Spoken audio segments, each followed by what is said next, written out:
कुरुक्षेत्र की रणभूमि पर जहाँ तलवारें गरजने को तैयार थी, एक ऐसी रात आई जो इतिहास की सबसे चौंकाने वाली रात बन गई। जिस दुर्योधन की आंखों में अब तक घमंड की आग धधकती थी, आज उसी आंखों में टूटे हुए स्वाभिमान की झलक थी। जिस दुर्योधन ने पांडवों के विनाश की कसम खाई थी, आज उसी दुर्योधन ने अपनी तलवार उसके चरणों में रख दी और कहा, भीम ये लो मेरी तलवार। भीम तलवार की ओर देखकर गंभीर स्वर में कहते हैं, मैं तलवार लेकर क्या करूंगा दुर्योधन। दुर्योधन धीरे धीरे भीम के निकट आता है और शांत स्वर में कहता है, मैं तुम्हें एक अवसर देना चाहता हूँ भीम, तुम चाहो तो युद्ध को समाप्त कर सकते हो।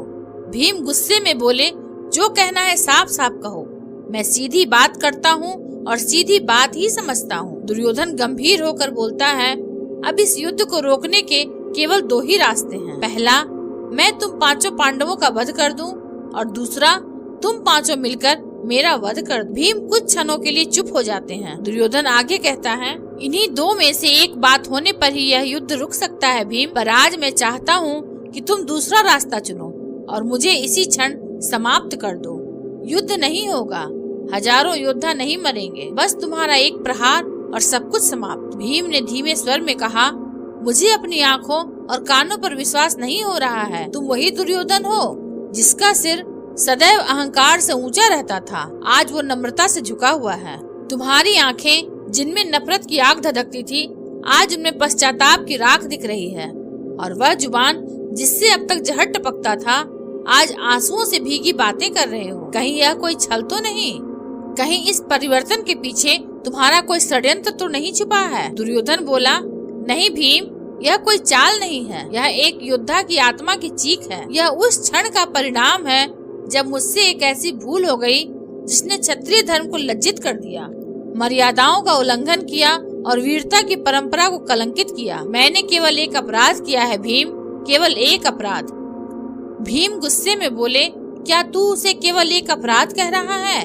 जिसने धर्मराज को वनवास दिलाया, द्रौपदी का अपमान किया, कर्ण और शकुनी जैसे धूर्तों के साथ मिलकर कुटिल राजनीति रची, हस्तिनापुर की आत्मा को कलंकित किया, और अब तू कहता है मैंने केवल एक अपराध किया है?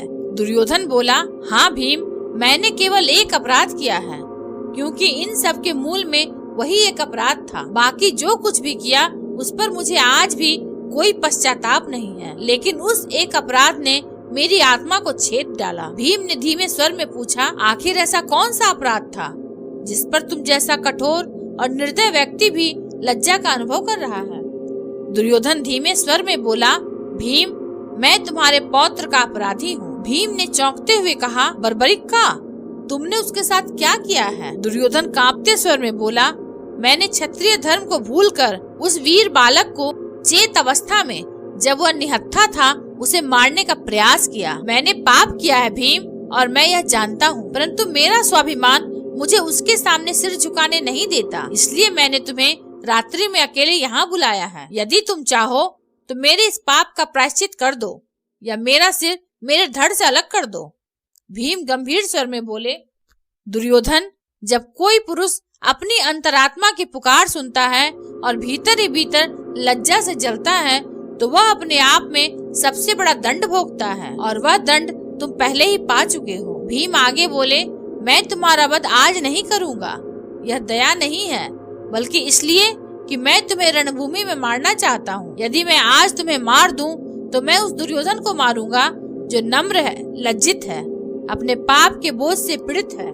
लेकिन मैं उस दुर्योधन का अंत चाहता हूँ जो घमंडी है, पापी है और अहंकार से अंधा है। बर्बरिक के अपराध के लिए मैं तुम्हें उसकी ओर से क्षमा करता हूँ, और यदि मेरे पौत्र ने आवेश में आकर तुम्हारा अनादर किया हो, तो मैं उसकी ओर से भी क्षमा याचना करता हूँ। परंतु द्रौपदी के अपमान के लिए मैं तुम्हें कभी क्षमा नहीं कर सकता। तेरे लहू से ही मेरी आत्मा की प्यास बुझेगी, और वह समय यह शांत रात्रि नहीं होगी, बल्कि दिन का उजाला होगा। इतना कहकर भीम वहाँ से प्रस्थान करते हैं। तभी दुर्योधन बोला, रुको भीम। बिना पीछे देखे बोले, अब अगली भेंट रणभूमि में ही होगी। दुर्योधन मुस्कुराकर बोला, हमारी भेंट रणभूमि में अवश्य होगी भीम, और मैं तुम्हारा आभारी हूँ कि तुमने मुझे मेरे मानसिक बोझ से मुक्त कर दिया। पर एक बात याद रखना, जो दुर्योधन प्रायश्चित के लिए अपना सिर भेंट कर सकता है, वो रणभूमि में शत्रु का सिर उतारने में भी संकोच नहीं करेगा। इतना कहकर दुर्योधन अपने शिविर की ओर लौट जाता है।